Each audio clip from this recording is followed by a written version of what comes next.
Question 47 on the 2014 Math 7 SOL test asks us to find which answer, which one of these values here, makes this statement true. So essentially we just have to take each of these numbers and kind of plug them in where the k is and find out which one's true.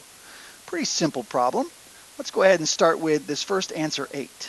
So I have a -5 is greater than, instead of a k, I'm going to plug in my first answer, 8. And of course it still has plus 11. And I'm going to see if this inequality is true. Is -5 greater than 8 plus 11? Well, 8 plus 11 is 19, and I know for sure -5 is not greater than 19. So we can toss that one out the window. All right, let's try our next value, -4. So I have -5 is greater than -4 plus 11.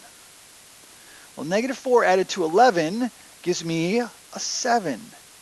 And again, I know that a positive number is not going to be less than a negative number, so that can't be. So we can toss this one out the window.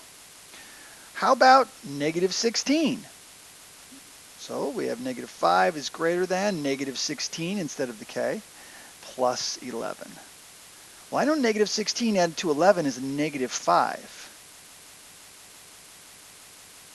And I asked the question, is -5 greater than itself? -5 greater than -5?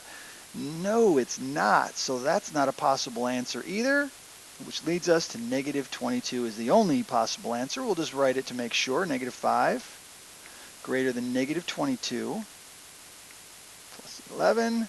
When I join these two together, when I add -22 to a positive 11, that gives me a -11.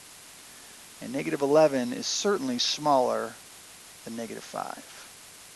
So this is the correct answer. All right, so just make sure you're taking your time on this question. I feel like the most common mistakes students will make on this question are when you're combining these integers. If you're allowed to use your calculator with this section, I highly recommend you use it just to check to make sure that you are doing it correctly. All right, thanks for watching, everybody. Have a wonderful day.